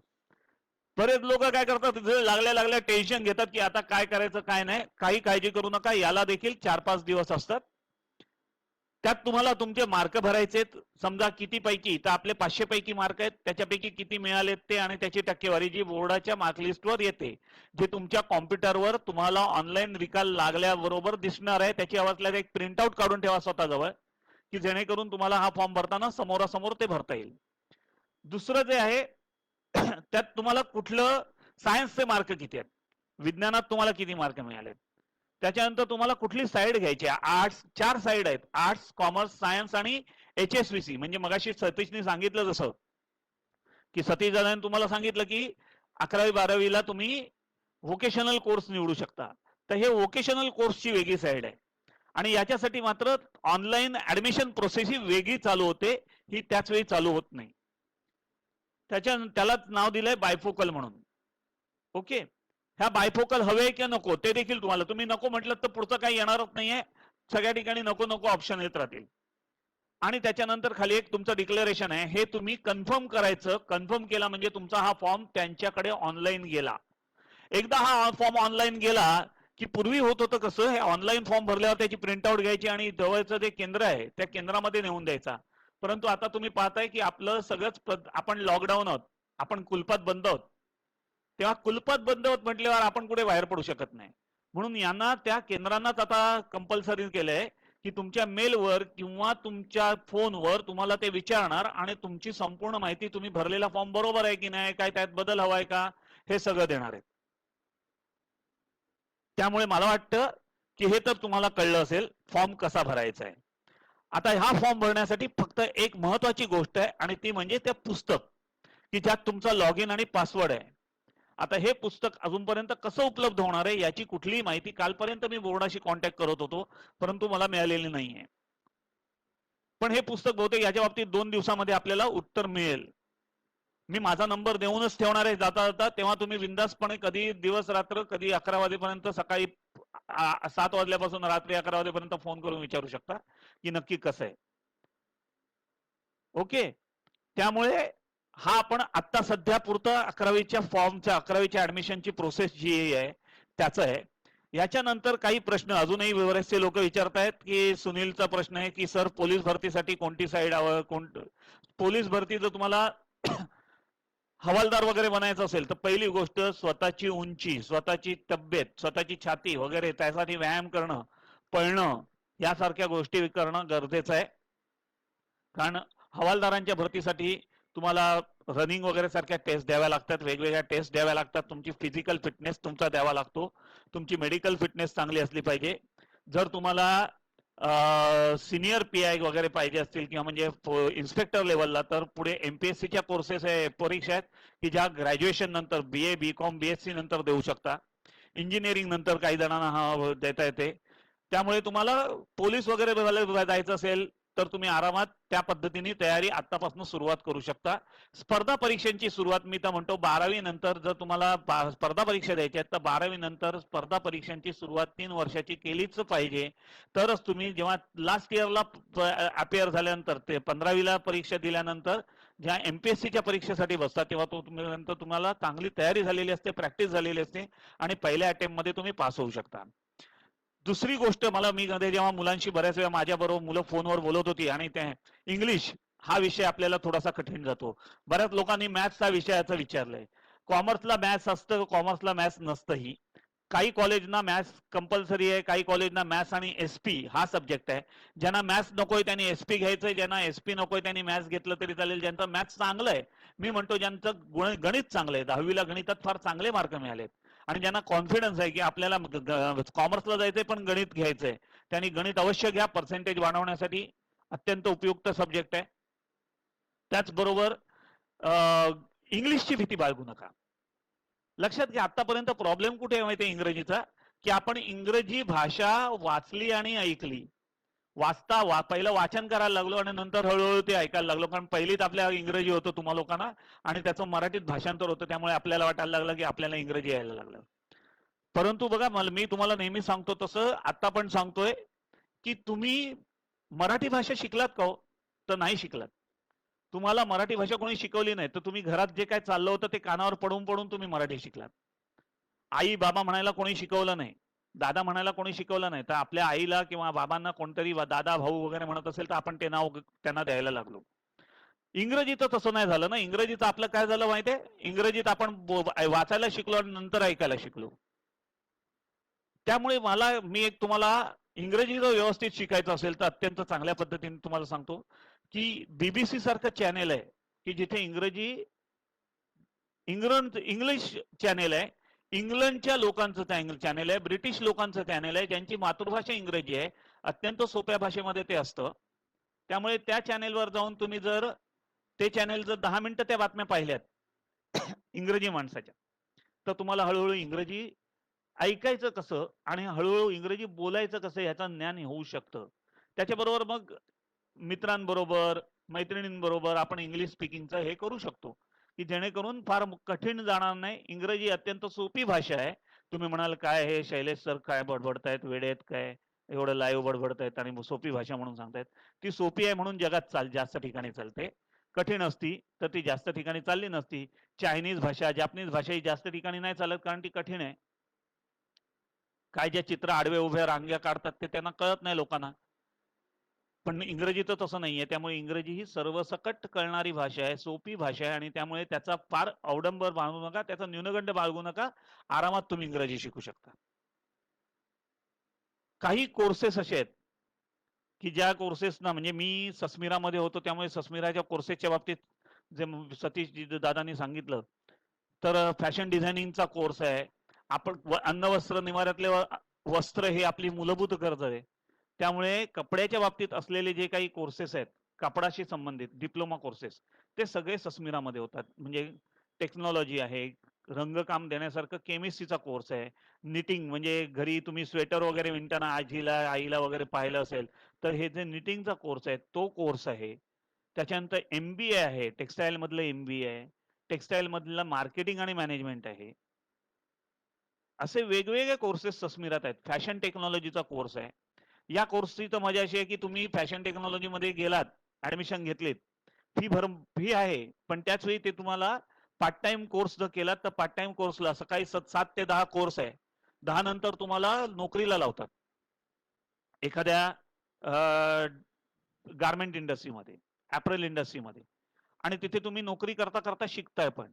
म्हणजे तुम्हाला अर्न अँड लर्न हा दोन्ही स्कोप, एक तर सकाळी 7 ते 10 चा कोर्स आहे किंवा संध्याकाळी 5:30 ते 8:30 कोर्स आहे. तुम्ही दोनापैकी कुठलाही एक कोर्स त्यातनं घेऊ शकता की जेणेकरून तुम्हाला नोकरी करता करता हा कोर्स करता येतो. आता सर्वात महत्वाचं, काही कोर्स मध्ये एक अच्छा, सुनील चव्हाणने विचारलं आर्मीसाठी कोणती साईट आहे. तर लक्षात घ्या मित्रांनो, ग्रॅज्युएशन करा मी म्हणेन. तुम्हाला जर इंजिनिअरिंगला येतं तर इंजिनिअरिंगला जा. इंजिनिअरिंग देखील जर ज्याला कोणाला IIT करायचं नसेल तर त्यांच्यासाठी सांगतोय, IIT जर जायचं नसेल आणि तुम्हाला इंजिनिअरिंग करायचंय तर 11वी 12वीचा जुगार खेळू नका. कारण 11वी 12वीला तुम्हाला फी भरपूर द्यावी लागते, क्लासची फी भरपूर आहे. त्याच्यानंतर 12वीला तेवढे मार्क पडले पाहिजेत. CET वगैरे एंट्रन्स टेस्ट, AICTE सारख्या कोर्सेस, ऑल इंडिया एंट्रन्स आहेत ती द्यावी लागते. ती पास झालं तर तुम्हाला चांगलं कॉलेज मिळणार. मग असा जुगार खेळण्यापेक्षा तुम्हाला जर खरोखरच इंजिनिअरिंग करायचं आहे, आवड आहे, तर ज्या विषयामध्ये आवड आहे, मेकॅनिकल असेल, इलेक्ट्रिकल असेल, इलेक्ट्रॉनिक्स असेल, इंडस्ट्रियल इलेक्ट्रॉनिक्स आहे, इन्स्ट्रुमेंटेशन आहे, नंतर तुमचं प्रोडक्शन आहे, प्रोडक्शन इंजिनिअरिंग आहे, रबर इंडस्ट्री आहे, याच्यासाठी तुम्ही कंपल्सरी मी तर म्हणेन की डिप्लोमाला जा. गव्हर्नमेंट डिप्लोमा आपल्या का खर्डीला गव्हर्नमेंट कॉलेज आहे डिप्लोमाचं, की जिथे केमिकल इंजिनिअरिंग, केमिकल डिप्लोमा आहे, मेकॅनिकल आहे, सिव्हिल आहे, किंवा कुठल्याही एखाद्या चांगल्या इंजिनिअरिंग डिप्लोमा कॉलेजला जा, चांगल्या पद्धतीचा अभ्यास करा आणि नंतर तुम्ही जर इंजिनिअरिंग केलं तर मी सांगतो तुम्हाला की फार चांगल्या पद्धतीने तुम्ही इंजिनियर होऊ शकता. कारण तुम्हाला दोन्ही अनुभव मिळतात. डिप्लोमाचा प्रॅक्टिकल अनुभव पण मिळतो आणि इंजिनिअरिंगचा अनुभव पण असतो. एक जे माझ्या माहितीप्रमाणे हिने विचारलं होतं, इम्पोर्ट एक्सपोर्ट, हिमालयने विचारलंय. इम्पोर्ट एक्सपोर्ट आहे. ते इम्पोर्ट एक्सपोर्ट साठी सर्वात महत्वाचं जे आहे, 1 वर्षाचा तुम्ही जर BCom BA जर झालात तर शक्यतो त्याच्यानंतर मुंबई युनिव्हर्सिटीचा 1 वर्षाचा कोर्स आहे. कॉमर्स नंतरचे कोर्सेस काही लोकांनी विचारले, तर कॉमर्स नंतर MBA आहे, त्याच्यानंतर टॅक्सचा कोर्स आहे, ऑडिटिंगचा कोर्स आहे, म्हणजे टॅक्सेशन आहे, ऑडिटिंग आहे, त्याच्यानंतर इम्पोर्ट एक्सपोर्ट आहे, इव्हेंट मॅनेजमेंट आहे. आज तुम्ही पाहता तर अगदी मुलगा जन्मापासून ते एखादा माणूस मेलाय त्याचं 13वं, हे सगळे इव्हेंट होतात. म्हणजे जन्माला तरी एखादा हॉटेलमध्ये मोठा इव्हेंट असतो आणि एखाद्याचा 13वा असेल तरी मोठा इव्हेंट असतो. म्हणजे जन्मापासून मृत्यूपर्यंत आजकाल इव्हेंटच इव्हेंट आहेत. तेव्हा हे इव्हेंट जर आपल्याला घ्यायचे असतील, आपल्याकडे घ्यावं, तर इव्हेंट मॅनेजमेंटचा कोर्स आहे. चांगली चांगली कॉलेजेस आहेत, म्हणजे विले पार्लेला पार्लेटेक सारखं कॉलेज आहे की ज्यांच्याकडे इव्हेंट मॅनेजमेंटचा कोर्स आहे, किंवा आपल्या बांदोडकर बेडेकर कॉलेजमध्ये इव्हेंट मॅनेजमेंटचा कोर्स आहे. अशी किती म्हणजे इव्हेंट मॅनेजमेंटचा कोर्स आहे. त्याच्यानंतर तुमचे CS हे प्रोफेशनल कोर्सेस आहेत, जे सतीश दादा म्हणाला की प्रोफेशनल कोर्सेस, CS सारखे कोर्सेस आहेत की जे कॉमर्स केल्यानंतर आहेत. आर्ट्स नंतर स्काय इज द लिमिट. म्हणजे लोकांना इतिहास केल्यानंतर वाटतं की आपण इतिहास केल्यावर काय करायचंय, तर मी म्हणतो की इतिहास केल्यानंतर 1 वर्षाचा पुरातत्व विभागाचा कोर्स करा. की जो पुण्याला आहे, आणि त्या कोर्समध्ये आज मी तुम्हाला सांगतो की जास्तीत जास्त 2 ते 3 मुलं येतात. 10 मुलांचं इनटेक आहे, पण जास्त कोणी येतच नाही. महाराष्ट्र सरकारला जरुरी आहे अशा लोकांची, ज्यांनी या पद्धतीचं स्पेशलायझेशन केलंय. पण आम्ही त्या कोर्सच्या नादीच लागत नाही, कारण आम्हाला माहीतच नसतं. तेव्हा भूगर्भाचा अभ्यास म्हणजे मेटेरोलॉजी हे एक सायन्स इंजिनिअरिंगचं शास्त्र पण आहे, की ज्याचा अभ्यास तुम्ही करू शकताय. त्याच्यानंतर डिप्लोमाला ऍडमिशन कशी घ्यायची, भरतने विचारलंय. आता मागच्या वर्षीपर्यंत त्यांनी काय केलं होतं की डिप्लोमा आणि 11वीची ऍडमिशन सायमल्टेनियस ठेवली होती. जे ऑनलाईन जशी 10वीची 11वीची ऍडमिशन आहे तशाच ऑनलाईन पद्धतीने डिप्लोमाची ऍडमिशन आहे. तिथे देखील पार्ट 1 पार्ट 2 नाही आहे, पण डिप्लोमाला तुम्हाला पुस्तक दिलं जातं. त्या पुस्तकात तुमचा लॉगिन आयडी आणि पासवर्ड येतं आणि तुम्हाला डायरेक्ट फॉर्म भरायला लागतो. तुम्हाला कोणती बाजू घ्यायची आहे, तुम्हाला कशात आवड आहे. भरत तू एक ठरव पहिलं की डिप्लोमाला जायचंय तर कुठल्या फील्डला जायचंय. म्हणजे घरचे सांगतायत म्हणून एका फील्डला, मित्र सांगतायत म्हणून दुसऱ्या नाही. तुला कुठल्या फील्डमध्ये आवड आहे. प्रोफेशनल कोर्सेसचा महत्वाचा भाग आहे आपल्याला कशात आवड आहे. मला जर आवड काहीतरी तोडफोड करायची असेल आणि तोडफोड जोडायची असेल तर मी मेकॅनिकलला गेलं पाहिजे. मला जर कुठेतरी कॉम्प्युटर मिळालाय किंवा लॅपटॉप मिळालाय किंवा मोबाईल मिळालाय आणि ते मी उघडतो आणि आतलं काहीतरी रिपेअर करतो तर मी इलेक्ट्रॉनिक्सला गेलं पाहिजे. जर मला घरात इलेक्ट्रिसिटीची काहीतरी चाळे करायचे आहेत आणि आवड आहे तर मी इलेक्ट्रिकलच्या कोर्सला गेलं पाहिजे. जर मला थोडं बांधकामात इंटरेस्ट आहे तर मी सिव्हिलला गेलं पाहिजे. अशा पद्धतीच्या वेगवेगळ्या कोर्सेसना तुम्ही जाऊ शकता आणि त्याची ऍडमिशन प्रोसेस अजूनपर्यंत डिक्लेअर झालेली नाही आहे, पण ती बहुतेक ती देखील 15-16 तारखेपर्यंत डिक्लेअर होईल. आणि जसं 11वीचं ऑनलाईन आहे तसंच डिप्लोमाची ऑनलाईन ऍडमिशन देखील चालू असते. त्यामुळे अजिबात असं सर्व हे करू नका की अरे बापरे डिप्लोमाची ऍडमिशन अजून नाही. डिप्लोमाची एक लक्षात घ्या, एक पेपर घ्या घरी चांगला की ज्याच्यामध्ये तुम्हाला वेगवेगळ्या कोर्सेसची माहिती मिळत जाईल. आणि या कोर्सेसची माहिती म्हणजे कोर्सेसची माहिती मिळण्यापेक्षा याच्यात तुम्हाला एक हे मिळेल की डिप्लोमाची ऍडमिशन कधीपासून चालू होते, कुठले कुठले कधी फॉर्म मिळणार आहेत, कशा पद्धतीने फॉर्म मिळणार आहेत, फॉर्म ऑनलाईन मिळणार आहेत की आज ऑफलाईनच आहेत आत्ताच्या सध्याच्या स्थितीत. आणखी एक महत्वाचं जे आहे ते पुढच्या या संपूर्ण पिरियडमध्ये ऑनलाईनच तुमचं कॉलेज वगैरे प्रोसेस सगळी ऑनलाईन असणार आहे. कॉलेजही काही बहुतेक मला तर वाटतं डिसेंबर जानेवारी पर्यंत कॉलेज देखील चालू होईल, ते ऑनलाईन असेल. त्यामुळे तुम्हाला घरातच राहून या सगळ्या प्रोसेस करायच्या आहेत. फी भरायची आहे ती ऑनलाईन भरायची आहे. तुमचे फोटोज वगैरे पाठवायचे ते ऑनलाईन पाठवायचे आहेत. तुमची मार्कलिस्ट आणि तुमचं हॉल तिकीट जर असेल, समजा हॉल तिकीट काय म्हणतो, लिव्हिंग सर्टिफिकेट जर शाळेने दिलं तर ते देखील ऑनलाईनच अपलोड करायचं आहे. त्यामुळे या सगळ्यांच्या बाबतीतलं ऑनलाईनच तुम्हाला करायचं आहे. फक्त करताना व्यवस्थित आपण करतोय की नाही याची काळजी घ्या. अनुजाने विचारलंय इंडियन नेव्ही की मर्चंट नेव्ही दोघांसाठी काय प्रिपरेशन करावी लागते. अच्छा, पहिली गोष्ट तर या दोन्ही नेव्हीमध्ये जायचं असेल तर तुम्हाला 2 गोष्टींकडे लक्ष द्यावं लागतं. एक आहे तुम्हाला पोहता आलं पाहिजे. दुसरी गोष्ट तुमचा चष्मा. जर तुम्हाला चष्मा असेल तर चष्म्याचा नंबर हा 6/6 हा जो त्यांचा रेशो असतो डोळ्याच्या आईट साईडच्या बाबतीतला तिथपर्यंतच असला पाहिजे. त्याच्यापेक्षा जास्त असेल तर तुम्हाला घेतलं जात नाही. आणि इंजिनिअरिंग किंवा डिग्रीला असलेले मार्क म्हणजे आता जे पर्सेंटाईल प्रकार आलाय युनिव्हर्सिटीनी काढलेला, या पर्सेंटाईल मध्ये 7% पेक्षा जास्त जर असेल तर तुम्हाला ते घेतात, तर तुम्हाला ते विचारतात, अन्यथा ते विचारत नाहीत. सर्वात महत्वाचं मला वाटतंय की बऱ्याचशा कोर्सेसची आम्ही उहापोह केलाय. LLBच्या बाबतीत मगाशी सतीश दादांनी सांगितलं तसं आज 12वी नंतर LLBचा कोर्स आहे. बीएड डीएड ला जायचं असेल तर एंट्रन्स आहे, कंपल्सरी एंट्रन्स टेस्ट आहे आणि ती एंट्रन्स टेस्ट तुम्ही दिल्यानंतरच तुम्हाला बीएड आणि डीएडच्या कोर्सला जाता येतं.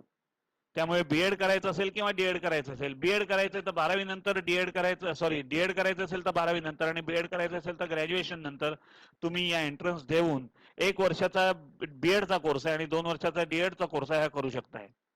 एमबीएचा कोर्स आहे त्याला देखील तुम्हाला एंट्रन्स द्यावी लागते. चांगलं कॉलेज मिळालं तर तुम्ही एमबीए व्यवस्थित करू शकता आणि चांगल्या कॉलेजलाच शक्यतो प्रयत्न करा एमबीएचा अभ्यास व्यवस्थित करून. पण एमबीए करायच्या वेळी एमबीए ज्या 6 वेगवेगळ्या विभागांमध्ये वाटलंय त्यातल्या नक्की कुठल्या विभागामध्ये तुम्ही करू शकताय, मार्केटिंग मध्ये का एचआर मध्ये का ऑर्गनायझेशन मध्ये फायनान्स मध्ये, या पद्धतीचे वेगवेगळे जे एमबीएचे पार्ट आहेत, म्हणजे एमबीए मार्केटिंग आहे, एमबीए ऑर्गनायझेशन आहे, एमबीए एचआर आहे, एमबीए फायनान्स आहे, तर यातल्या कुठल्या एमबीए मध्ये तुम्ही कोर्स करणार आहात याचा पहिला विचार करा. कुठल्याला स्कोप आहे, म्हणजे आज एमबीए एचआर ला स्कोप जास्त आहे, एमबीए फायनान्सला स्कोप जास्त आहे. बँकेत 11वी नंतर 12वी नंतर तुम्ही 13वीला बँकिंग आणि इन्शुरन्स हा एक वेगळा भाग आहे, त्यात ऍडमिशन घेऊ शकता. मला फायनान्स लावायचं तर बीएफए म्हणून कोर्स आहे 11वीची आपल्या 13वी नंतर ऍडमिशनची आहे, त्यात तुम्ही जाऊ शकता. बीएमए बॅप BA bachelor in accounts and finance, त्याच्यानंतर बीएमएस आहे की जिथे मार्केटिंग आणि संपूर्ण त्याची स्टॅटिस्टिक्स संपूर्ण जातं, त्याची सिस्टम समजली जाते. तर असे वेगवेगळे कोर्सेस आहेत की ज्या कोर्सेसमध्ये पण तुम्हाला त्यासाठी पहिलं 12वी करावं लागेल, 11वी 12वी कॉमर्समध्ये करावं लागेल आणि नंतर तुम्ही कोर्सेस म्हणजे वेगवेगळ्या साईट्सला जाऊ शकताय. तेव्हा आजच्या घडीला एक महत्वाचं म्हणजे आता जवळजवळ 1 तास 10 मिनिटं झालेली आहेत या संपूर्ण प्रोसेसमध्ये आणि तुम्ही 1 तास 10 मिनिटं आमचं ऐकताय. पौर्णिमा म्हणते एमबीए ला मॅथ्स आणि पॉवरफुल. एलएलबी जर करायचं असेल तर कायद्याचं ज्ञान आहे, त्यात तुम्ही आर्ट्स. जर एमबीए एलएलबी करायचंय तर सर्वात चांगलं मी सांगेन तुम्हाला एलएलबी करायचंय तर मराठी आर्ट्स घ्या. 11वी 12वी मराठी आर्ट्स घ्या आणि नंतर 12वीला तुम्ही एलएलबीच्या 5 वर्षाच्या कोर्ससाठी एंट्रन्स द्या. 12वी नंतर 5 वर्षाचा कोर्स आहे एलएलबीचा, तो आरामात तुम्ही करू शकता. तेव्हा तुम्हाला फार चांगल्या पद्धतीचं कायद्याचं ज्ञान मिळतं, डिटेलमध्ये कायदा मिळतो. त्याच्यानंतर मग तुम्ही पुढे पार पाडता तुम्ही एलएलएम करू शकता. कारण एलएलबी आणि एलएलएम केल्यानंतर तुम्ही कुठल्याही कॉलेज कुठल्याही याच्यात जस्टिस म्हणून न्यायाधीश म्हणून तुम्हाला जनरली विचारणा केली जाते, तुमचा विचार केला जातो. अच्छा, रोहित शेळके विचारतात 10वी नंतर कोणतं कॉलेज. हा, आता या कॉलेजच्या बाबतीतली मजा एक सांगतो तुम्हाला. तुमच्या मनावरचं कॉलेज नाहीये मित्रांनो. तुम्ही जेव्हा 10 कॉलेजची, मी तुम्हाला म्हटलं तसं पार्ट 2 मध्ये तुम्हाला 10 कॉलेजची नावं द्यायची आहेत. या 10 कॉलेजच्या नावांमध्ये पहिली गोष्ट लक्षात ठेवायची की जेव्हा तुम्ही साईट ओपन कराल तेव्हा मागच्या वर्षी कुठल्या कॉलेजला किती टक्क्याला ऍडमिशन बंद झालंय हे येतं, प्रत्येक कॅटेगरीचं येतं आणि त्या अनुषंगाने ते तुम्ही सर्च करायचंय, तुम्हाला कॉलेज सर्च करायचंय. म्हणजे तुमची साईट आहे त्या साईटवर जाऊन ते ओपन करायचं आणि त्यात बघायचं की मागच्या वर्षीची लिस्ट काय, क्लोजिंग कट ऑफ्स काय होते. हे कट ऑफ्स पाहिल्यानंतर जर तुम्हाला पर्सेंटेज चांगलं आहे, म्हणजे समजा मला 85% आहेत आणि मला सायन्सला जायचंय, तर मी पहिला प्रेफरन्स मग तेव्हा देईन ज्ञानसाधना सारख्या कॉलेजला. दुसरा प्रेफरन्स देईन मी एनकेटीला. तिसरा प्रेफरन्स देईन बांदोडकर कॉलेज ठाण्याचं आहे त्याला. चौथा प्रेफरन्स देईन केळकर वझेला. 5वा प्रेफरन्स मला साधं म्हणजे ज्युनियर कॉलेज पण चालत असेल तर 11वी 12वी मी सेंट जॉन बाप्टिस्ट हायस्कूल आहे, MH हायस्कूल आहे, न्यू इंग्लिश स्कूल आहे, त्यांच्यासाठी देऊ शकतो. त्यामुळे कॉलेज कुठली चांगली आहेत, छान आहेत, तर छान कॉलेज आपल्या अवतीभोवती भरपूर आहेत. हो, ठाणा कॉलेज छान आहे, अप्रतिम आहे दोन्ही बाबतीत, म्हणजे परिसराच्या दृष्टीने पण आणि शिकवण्याच्या दृष्टीने पण. ज्ञानसाधना कॉलेज आहे, MKT सारखं कॉलेज आहे. त्याच्यानंतर ज्युनियर कॉलेजेस चांगली आहेत, न्यू इंग्लिश स्कूल सारखं ज्युनियर कॉलेज आहे की जिथे स्ट्रिक्ट आहे. नंतर MH आहे की जिथे कॉमर्स सायन्स आहे, न्यू इंग्लिशला कॉमर्स आणि सायन्स आहे. त्यामुळे नंतर सरस्वती पाचपाखाडीची आहे, त्याचं कॉलेज आहे चांगलं. म्हणजे कॉलेजेस चांगली भरपूर आहेत. मुळात मजा अशी आहे की तुम्हाला त्या कॉलेजमधनं कुठल्या कॉलेजला ऍडमिशन मिळणार आहे. आता आणखी एक गोष्ट सांगतो आत्ताच, की तुम्ही जेव्हा हा फॉर्म भराल आणि 10 कॉलेजची लिस्ट द्याल, त्याच्यानंतर तुमचं नाव लागलं लिस्टमध्ये की तुम्हाला बघायचंय तुम्ही सिलेक्ट केलेलं कॉलेज कितव्या नंबरवर आहे आणि त्याचे ऍडमिशन कट ऑफ कितीवर आहे. समजा मला 70% मार्क मिळालेत, कॉमर्सला जायचंय, ओपन कॅटेगरीत आहे आणि 70%ला कॉमर्सला मला माझीवड्याचं कुठलं तरी एखादं कॉलेज मिळालंय किंवा कळव्याला मनीषा नगर मिळालंय आणि समोर मला दिसतंय की बेडेकरची कट ऑफ जी आहे किंवा एनकेटीची कट ऑफ आहे, ही कट ऑफ मला आताच्या पहिल्या लिस्टमध्ये 72ला दिसते, म्हणजे पुढच्या लिस्टमध्ये किंवा त्याच्या पुढच्या लिस्टमध्ये मला ऍडमिशन एनकेटीला मिळू शकते. तर मग मी 50 रुपये किंवा मी मागच्या वर्षीपासून 50 रुपये वगैरेचं सगळं गेलंय, मी त्याकडे बघणारच नाही आणि मी फक्त पुढच्या याच्यासाठी ती पुढे नवीन जेव्हा दुसरी लिस्ट लागेल त्याच्यासाठी मी वाट बघेन. म्हणजे तुम्हाला आतापर्यंत कसं होतं, मागच्या वर्षीच्या आधी म्हणजे 2018 पर्यंत असं होतं की तुम्हाला 50 रुपये भरून त्या कॉलेजला ऍडमिशन घेऊन ठेवली की तुमचं ऍडमिशन होत होती. आता तुम्हाला अशी काही प्रोसेस नाहीये, तुम्ही बघायचं, नाही घेतलीत तर तुमचं नाव तुम्हाला तुमच्या पुढच्या लिस्टमध्ये कसं घालायचं ते हे करता येतं आणि पुढच्या लिस्टमध्ये नाव आलं की तुम्ही त्या कॉलेजला ऍडमिशन घ्यायचे. पण ज्या कॉलेजला तुम्हाला पहिल्या नंबरला तुम्ही नाव दिलेलं आहे, समजा मी पहिल्या नंबरलाच एनकेटी दिलंय, दुसऱ्या नंबरला बेडेकर आहे कॉमर्सला आणि पहिल्या नंबरला मी एनकेटी दिल्यावर मला कळलं की एनकेटी मध्ये माझं नाव लागलेलं आहे कारण ते 1 नंबरवर आहे माझ्या, तर मला तिकडे ऍडमिशन घ्यायचीच आहे. मग ते डिप्लोमाला असून देत किंवा 11वीच्या ह्याच्यासाठी असून देत, हे कंपल्सरी आहे.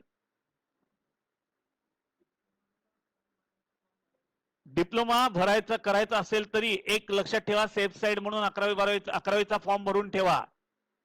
अजिबात हयगय करू नका, नाहीतर तिकडे पण ऍडमिशन नाही इकडे पण नाही, तर आपली अवस्था मी पुढचं वाक्य बोलत नाही तशी होईल. त्यामुळे अजिबात हयगय नका करू. 11वीची ऍडमिशन 11वीचा फॉर्म भरून ठेवा, डिप्लोमाचा फॉर्म भरून ठेवा, दोन्ही ऍडमिशन प्रोसेस बरीच लांबते. फक्त एक आहे, जिथे तुम्हाला पहिला नंबर तुमचं पहिलं नाव असलेलं कॉलेज येईल त्या कॉलेजला तुम्हाला ऍडमिशन घ्यायचीच आहे. दुसऱ्या आणि तिसऱ्या ह्याच्यात जर तुमचं नाव आलं तर तुम्ही त्याच्यानंतर तुमच्याकडे ऑप्शन्स आहेत की तुम्ही फॉर्म ऍडमिशन घेताय की पुढच्या बेटरमेंट, पण तिसऱ्या लिस्टमध्ये नाव आलं की ऍडमिशन घ्या, वाट बघू नका, कोणत्याही परिस्थितीत तुम्हाला ते घ्यायचंच आहे. सुनील म्हणतो एनसीसी, सगळ्या कॉलेजमध्ये एनसीसी आजच्या घडीला. पाटकर कॉलेज गोरेगावचं जे आहे अत्यंत उत्कृष्ट कॉलेज आहे आणि म्हणजे लांब पण नाही आहे, तुम्हाला फार चांगल्या पद्धतीने तिथे ऍडमिशन मिळू शकेल. पर्सेंटेज असतील तर आजच्या घडीला सायन्सला पाटकरची पोझिशन आहे ती 82-83ला क्लोज होते, कॉमर्सची पण जवळजवळ 86ला क्लोज होते पाटकरला, आणि आर्ट्स आहे ते पाटकर जवळजवळ 77ला वगैरे क्लोज होते. त्यामुळे पाटकर हे एक चांगलं कॉलेज आहे. माझ्या माहितीप्रमाणे बऱ्याच प्रश्नांचा उहापोह आम्ही केलेला आहे. शेवटला एक काही सूचना आहेत, त्या सूचना देतो आणि नंतर मग माझा मी नंबर पण दाखवतोय. समता विचार प्रसार संस्था ही संस्था गेली 28 वर्ष गरिबांच्या प्रश्नावर काम करते, गरिबांच्या शिक्षणासाठी वेगवेगळे उपक्रम राबवते. मधल्या काळात याच मुलांना घेऊन वंचितांचा रंगमंच अर्थात नाट्य जल्लोष जो रत्नाकर मतकरींनी सुरू केला, आणि मतकरी सरांचं आता नुकतंच निधन झालं, त्यामुळे दर 17 तारखेला त्यांच्या जन्मदिनी आपण तो एक नाही 17 तारखेला त्यांच्या स्मृतिदिनी वाटतं, आणि त्या स्मृतिदिनानिमित्त त्यांचं आपण एक स्मृतिमाला चालवतोय, रत्नाकर मतकरी स्मृतिमाला. आणि यावेळेच्या 17 जुलैला आपण ठेवलाय चित्रकला स्पर्धेचा आयोजन, की भविष्यातील तुमचं भविष्य काळातील माझी वस्ती, भविष्य काळातील माझा निसर्ग आणि भविष्य काळातील आपले तंत्रज्ञान, असे 3 विषय ठेवले चित्रकलेला. तुम्ही पेन्सिलीनी, रंगीत खडूनी किंवा वॉटर कलर वगैरे वापरून कुठल्याही पद्धतीने चित्र काढू शकता. चित्र येत असो नसो प्रत्येकाने भाग घ्या मित्रांनो, ह्या आपल्या मजेसाठी आपण करतो. मला माझी चित्रकला अत्यंत वाईट आहे, मला एक सरळ रेषाही मारता येत नाही, मी आडव्या उभ्या कुठल्या तरी रेषा मारून एखादं चित्र तयार करून ते संस्थेकडे पाठवू शकतो.